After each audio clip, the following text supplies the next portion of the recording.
When Carmelo came to the Knicks, he was a 3. He wasn't even a 4. They moved him to the 4, and he actually. And that's when he had his most success. Yes. I don't know Yes. about that. That KP guy gave them some for 1 year, then he got hurt. Please, that KP guy. By the way, how is KP doing right now? Not too good. Zach Randolph was pretty good for when he was here. But that was a while ago too. That was like David Lee was pretty good for. Hey, I do like David Lee. Makes me think it's probably been their most successful position. You think that was the most successful position? I think. Well, it's not a high bar because they've sucked. No, that's true. I think the 3. I think the 3 has been their best position. I mean, if you really, their 2 is pretty damn good too. I mean, if you look at it over the last couple of years, I mean, Allen Houston was a pretty good 2. I mean, it's been a few years. Yes. So I was gonna say, if you have to incorporate Allen Houston, he gets to incorporate Zach Randle. RJ Barrett's a 2, 3. That's where he's been. I mean, he's become a pretty good player. I think we're getting a little off track. The point is, Mitchell Robinson is a center. Is he a starting center in this league? That's the question. Well, if you paid him $15 million a year, the Knicks have paid a lot of people a lot of money over the years. They're still paying coaches that are not part of the team anymore, and GMs and presidents. And they just finished paying another. Doesn't really matter where center. they throw the money. It really doesn't matter. James Dolan knows how to open up his pockets. Everybody hates him, but they just finished paying another overpaid center too. Who's that? Noah. A year ago, they only just finished paying him. His $6 million finally went away. Yeah, I mean, look, I think Mitch is good. I think Mitch is a good player. I think Mitch is a starting center. I don't know if he is ever going to be one of the 10 best starting centers, but he's a starting center in the league. The guy they just signed to be his backup, Isaiah Hartenstein, the Clippers experimented with him. Not experimented with him. They used some lineups with him and Serge Ibaka, where Ibaka was like the nominal 5 last year in LA. And I mean, look, Hartenstein's a 5'2", so I don't know really what the Knicks would be doing getting Vooch. Again, does not strike me as a Thibodeau type of player. Maybe there's a 3-team deal, 4-team deal somewhere involved. I just don't get the sense that Vooch's trade value is very high right now. So it would seem just like 2 teams exchanging one problem for another, but who knows? So you're talking about Julius Randle in reference to the other trade with Vucevic and also with Donovan Mitchell, potentially if they have to shed that extra salary cap. Is there any other separate trades that you've heard that you might be intrigued by if they do end up moving Randle in that case? Because if they do bring in Mitchell with the money situation? Yeah, I mean, the money in terms of getting Mitch or getting Donovan Mitchell, it doesn't have to be Julius Randle, and we've heard reports that the Jazz want nothing to do with Julius Randle's contract because, again, it has 4 more years. They don't need Randle's salary to go out in that trade. They could do it with Fournier and some other stuff. They could do it with Rose and some other stuff. They could do it with Fournier and Rose if they want. There's lots of ways to do that deal. I think the bigger reason that they may be looking to move on from Julius Randle if they get Donovan Mitchell is it just, to me, and I think to most people, it doesn't make a whole lot of sense just on the court because that's between Donovan Mitchell, Jalen Brunson, RJ Barrett. You have 4 guys who, whether or not they need the ball in their hands, they certainly want the ball. And then Julius Randle, obviously, he's shown himself in his time in New York to be a guy who very much wants to operate with the ball in his hands. He's also not any kind of a spacing threat, at least not how he shot it last year. So if you're looking to move on from him, what are some other options? I mean, the Russ situation in LA is interesting to me. Please don't do that. Well, they wouldn't be trading for Russ to play him. They would be trading for him to buy him out. And it would just be basically a way to clear the decks. Now, we've heard the Lakers this week turn down an offer of, I think it was Miles Turner and Buddy Hield for Russ when I'm pretty sure the Lakers were unwilling to even, or maybe they were only willing to include 1 first-round pick in that trade. So I think that's what it was. So surely the Knicks would be looking to get one of the Lakers' future picks in the process of dumping Randle for Russ. I think it makes more sense as a 3-team deal or potentially even a 4-team deal.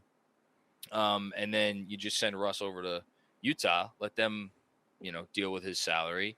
And maybe you send one of those Lakers picks over to the Jazz. So it's one less thing that you have to send as the Knicks to get Donovan Mitchell. I think makes some sense. But there's a reason a lot of these trades usually end up being just 2-team trades, because the more teams get involved, the more complicated it gets, the more things that can go wrong.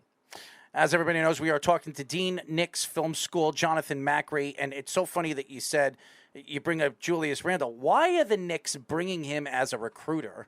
If you're planning, if you get Donovan Mitchell and obviously Brunson, you got one of the guys out of the two. If you get both of them, why were you bringing Julius Randle to recruit these two guys if you're going to get rid of them? It doesn't make any sense. And that's the problem with the Knicks.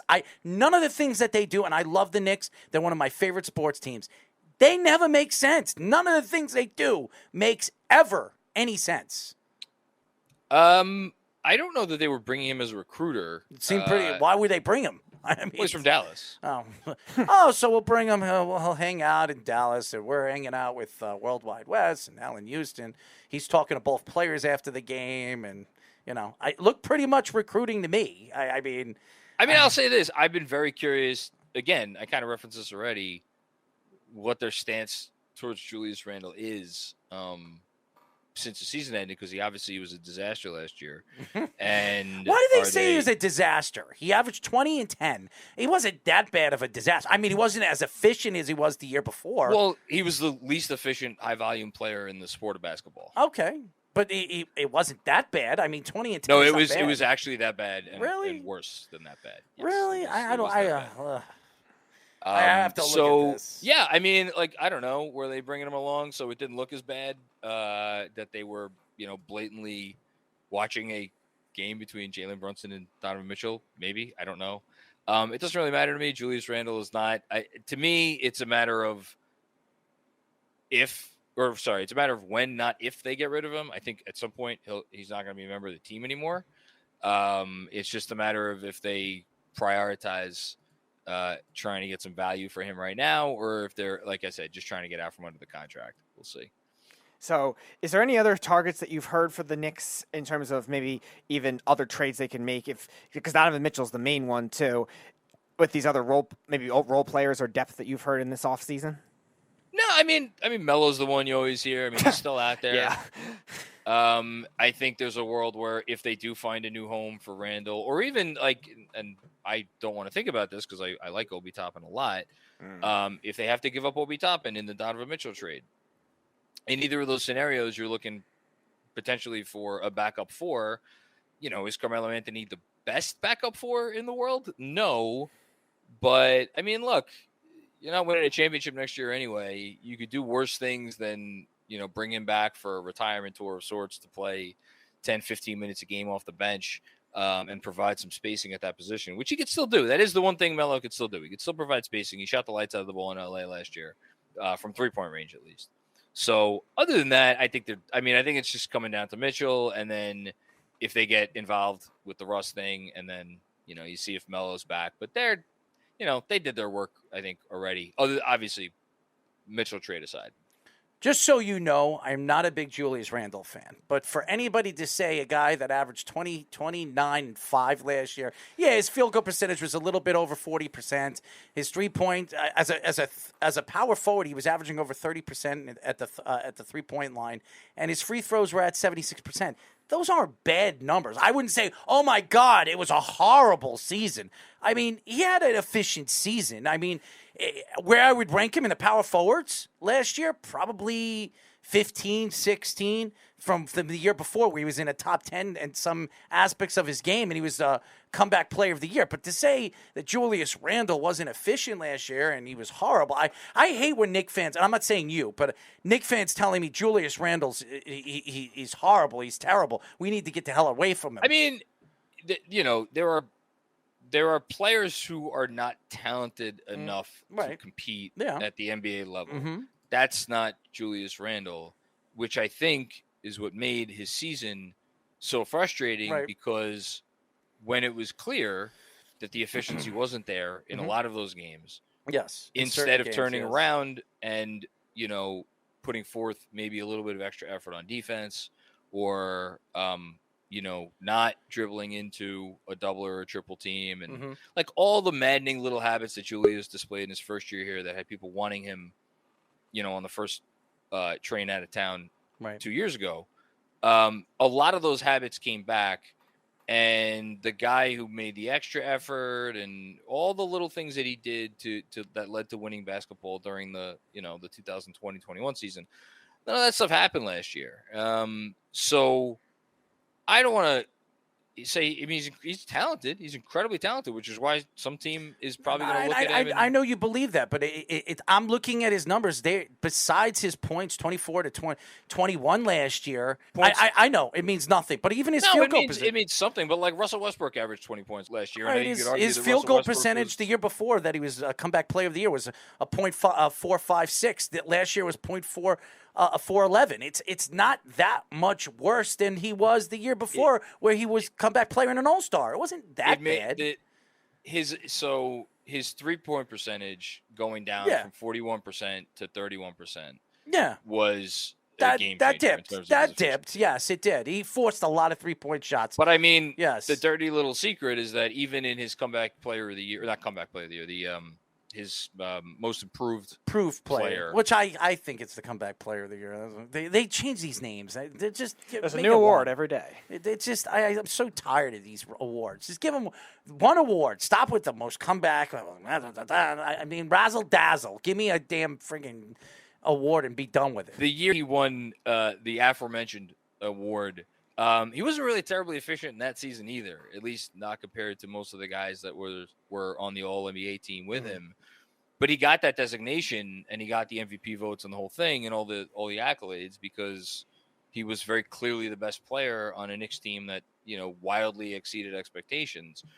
And I think his playmaking had a lot to do with that. I think, like I said, his extra effort had a lot to do with that on defense. But like, he hasn't been a really efficient player. Probably his year in New Orleans, he was somewhat efficient, and then his last year in LA, he was probably his most efficient. It was definitely his most efficient season.